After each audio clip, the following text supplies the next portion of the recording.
Wala na siyang time para ilibot ang paningin sa paligid. Nagugutom na kasi siya. Hindi pa siya naghapunan kagabi. Mabilis lang siyang naligo at nilabahan na rin ang mga damit niya. Itatanong na lang niya kung may laundry dryer machine dito ang binata para mabilis matuyo ang mga damit niya. Agad siyang lumabas ng kwarto para hanapin si Rafael. Napalingon siya sa isang kwarto. Guest room siguro ito or office room niya. Kausap niya ang sarili niya. Napatingin din siya sa malawak na salas ng kondo ng binata. Napakaganda. Hindi niya mapigilang ibulalas ito. Tinungo na niya ang kusina. Amoy niya kasing masarap na ulam. Nagluluto siguro si Rafael sa isip-isip niya. Excited siyang lumapit doon.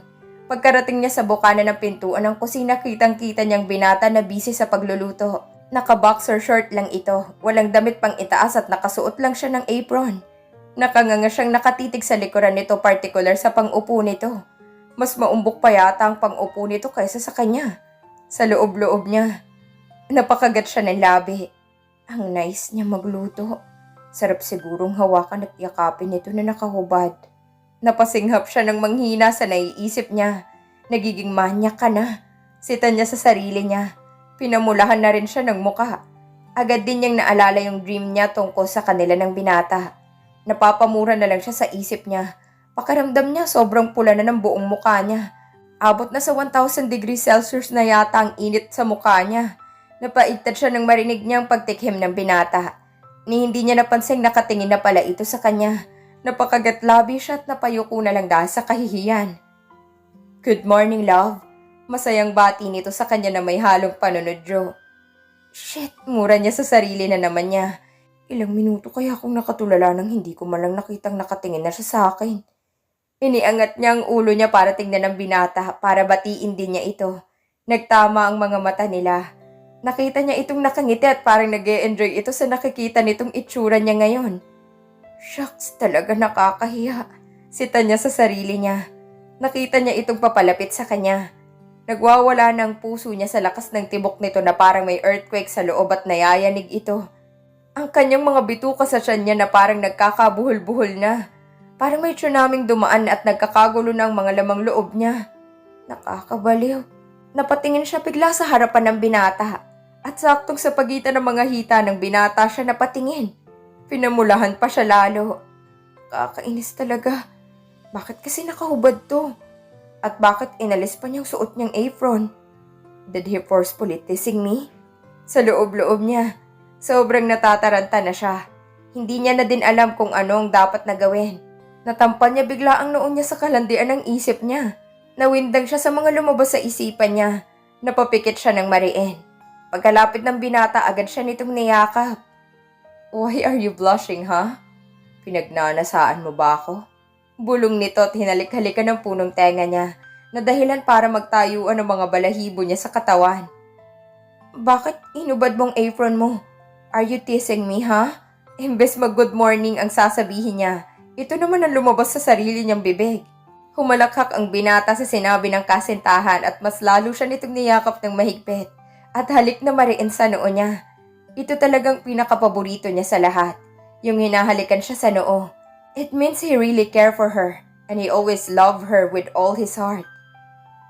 Tapos na po kasi ako magluto. I was about to check you in the room. But I already saw you at the door, drooling while looking at me. Bulong nito sa kanya. Lumayo siya ng bahagya at hinampas niya ang dibdib nitong nakabaladra sa harapan niya. Tiningnan niya ito ng masama. Anong drooling pinagsasabi mo? Nakakainis ka. Singhal niya sa binata para pagtakpan ng kahihiyan. She is really drooling dahil sa kagandahan nitong pangangatawan. Ang yummy pa. Pero syempre walang laway na lumabas. Humalakak na naman ito. Don't deny it, love. Huwag kang mag-alala. Ikaw lang may karapatang humawak sa katawan ko. Tudyo ng binata sa dalaga. Tumaas baba ang mga kilay niyang nakatingin sa kanya. Tatanggi pa sana siya nung bigla na nitong sakupin ng mga labi niya. Napahawak na lang siya sa balikat nito. Maya-maya'y tumutugon na siya sa mga halik ng binata. Ang sarap talaga kasi nitong humalik. She really loved the way he kisses her. Pero siya nang tumigil dahil nagugutom na siya. I'm hungry already. Gusto ko nang kumain. Iwas niya dito at bumitaw na siya sa pagkakayakap sa binata. At nauna nang pumasok sa kusina. Natatawa naman itong sumunod sa kasintahan. Magana silang kumakain. Pareho lang pala silang gutom. Marunong ka din palang magluto, love. Ang sarap nito. Turo niya sa salmon grilled fillets with butter, garlic and some asparagus potatoes and carrots. And the fried rice too. Masaya niyang puri sa mga niluto ng binata para sa almusal nila. I cook it with all my heart. I know you love foods a lot than me. He grinned. Kaya nagluto ako ng specialty ko para sa taong special sa akin. And that is you, love. Kumindat pa ito na ikinangiti niya ng todo. I love you more, love. Madamdamin niyang sabi. Huwag ka nang magselo sa pagkain. Don't worry. I'm gonna eat you too one day. Bigla niyang natutup ang bibig niya. Agad din siyang pinamulahan na naman ng muka. Did I say that? Really? Shucks! Napapikit siya ng mariin nang marinig niyang tumatawang binata na parang kinikilig pa. Did I say that? Shucks, nakakahiya. Gulat pa niyang tanong sa binata na hindi pa rin matapos-tapos tumawa. Pinaningkitan niya ito ng mga mata. Tumangutango naman ito. Nakakalokong nakangiti ito. He teasing me again. Pakiramdam niya sobrang pula na ulit ng mukha niya. Inirapan niya ito. Stop it, will you? Ano ba kasing nangyayari sa akin? At ang lalaswa ng mga lumalabas sa bibig ko. Patawad, Jesus Christ. Pero ang loko, imbis na tumigil sa kakatawa, mas lalo naman itong tinawanan ng dalaga. Tiningnan niya ito ng masama at inirapan. Kasalanan niya ng body niya. Kung hindi gumalaw, hindi sana ako na-iskandalo at mag-isip ng mga makamundong mga bagay.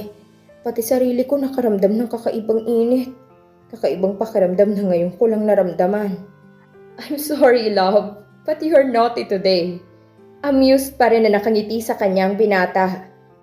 I can see in his eyes that he is really happy. Maybe it's because we slept together for the second time and eating breakfast alone in his condo. Hindi niya ito pinansin at ipinagpatuloy niyang kumain. Sa isip niya sinisisi pa rin niya ito at ang body nito. Mga malalandi. Sa isip-isip niya, bigla niya naalala kung bakit hindi siya nito ginising ng maaga. Kaya sinita niya ito. Bakit pala hindi mo ko ginising ng maaga? Diba sabi ko gisingin mo ko? May pasok ako sa trabaho and I don't think makakapasok pa ako ngayon. Sobrang late ko na. Pagalit niyang maktol at simangot sa binata. Ginising kita. Kahit nga hinahalikan kita ng paulit-ulit kanina, parang mas lalong humimbing ang tulog mo. Kaya hinayaan na lang kita na matulog. Ayun na naman yung nakakalokong pagngisi ng binata. Totoong halik pala yun. Kala ko nananaginip lang ako. Tinaasan niya ito ng kilay. So, minamanyak mo ko habang natutulog, ganun ba? Humalukip-kip pa siya sa harapan nito. Pucha talaga, ang dami kong nakakahiyang experience ngayong umaga. Puisit talaga. Na, hindi kita minanyak. Nagustuhan mo pa nga eh. Siyempre, nagustuhan ko din, love. Tumayo ito at hindi inaalis ang tingin sa dalaga. Nilapitan niya ang dalaga. Tapos naman na silang kumain. Sa isip-isip niya. Pagkalapit niya, sinunggaban niya ito agad ng mapusok na halik sa labi. Sabik niya itong hinalikan na parang ngayon lang ulit sila nagkita ng napakatagal na panahon. Hinila niya ito patayo para mas lalo pa niya itong mahalikan ng maayos. Mas lalo pa niyang pinalalim ang paghalik niya sa dalaga. Hinapit niya pa ito ng mahigpit papalapit sa kanyang katawan. She really likes my kisses. Well, I really like to kiss her too. Bumitaw lang sila ng pareho silang kinakapos na ng hininga. Pinagdikit niya ang kanilang mga noo ng dalaga. I love you so much, love. Anas niyang bulong, sabay halik sa tungki ng ilong ng nobya. Yumakap naman ng dalaga at isinandig ang ulo sa matitipunong dibdib ng binata. I love you so much too. Napahaplos siya sa bandang tapat ng puso ng binata. Malakas at mabilis kasi ang tibok nito. Itinapat pa ang tenga niya doon. Kay sarap kasing pakinggan. Love, don't tease me. I'm turned on the way you touch me. Parang nahihirapan itong magsalita, kaya tiningala niya ito. And there she saw his eyes full of fondness, love, and desire. Napakagitlabi siya. Natahimik siya at nag-iisip kung kaya ba niyang ibigay sa nobyong sarili niya ng ganitong kaaga. Kaya ko ba? Ganito na ba ako kabaliw mag-isip? Napakamanyak na ng utak ko. Nagulat na lang siya nang marinig niyang humahagalpak na naman ang tawang binata. Naguguluhan naman siyang napatingin sa kasintahan niya. Anong nakakatawa? Kanina ka pa ha? Pinagtatawanan mo ba ako ha? Sabay hampas niya sa balikat nito, pero wala pa rin itong tigil sa pagtawa. Nakahawak pa rin ito sa tiyan nito dahil sa kakatawa. Clueless siya kung bakit makatawa ito wagas, kung anong tinatawanan nito. Sana i-share man lang niya para makitawa din ako. Sa loob-loob niya. You made my day, love. You're so hilarious. Maluha-luha na rin ito sa pagtawa. Sabi ko na nga akong pinagtatawanan niya, pero anong nakakatawa? Wala naman akong sinabi na ikakatawa niya. Napapailing na lang siya at iniwan niya itong tumatawa pa rin. Habang hindi pa siya napipikon dito. Niligpit na lang niyang mga pinagkainan nila. Hindi na niya ito pinansin pa. Inirapan niya muna ito bago binuhat ang mga platong ginamit nila. At nagtungo na sa lababo para hugasan ng mga ito. Narinig niyang sumisipol ito papalapit sa kanya. Hindi niya pinansin ito. Nakapokus lang siya sa ginagawa niya. Nagulat pa siya nang yakapin siya nito sa may likuran niya. Dinantay ang baba niya sa balikat ng dalaga habang siya'y naguhugas.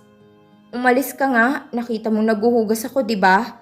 Inis niyang sabi dito. Uy, galit ka ba? Sorry na po. Sabay halik sa pisngi ng dalaga. Lumayas ka dito, wag mo akong istorbohin. Sikmat niya. Pero nanatili pa rin itong nakayakap sa kanya mula sa likuran.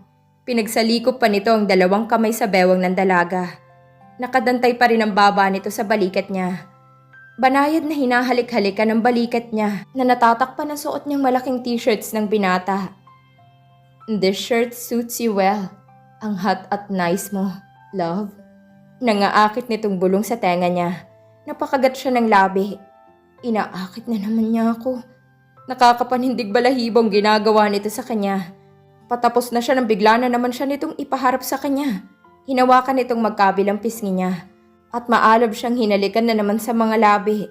Agad naman siyang napayakap sa may batok nito. At tinugon ang nakakalasing nitong mga halik. Nakakadarang at lalong nag-iinit ang buong katawan niya. Bahala na. Gusto ko din naman itong mangyari.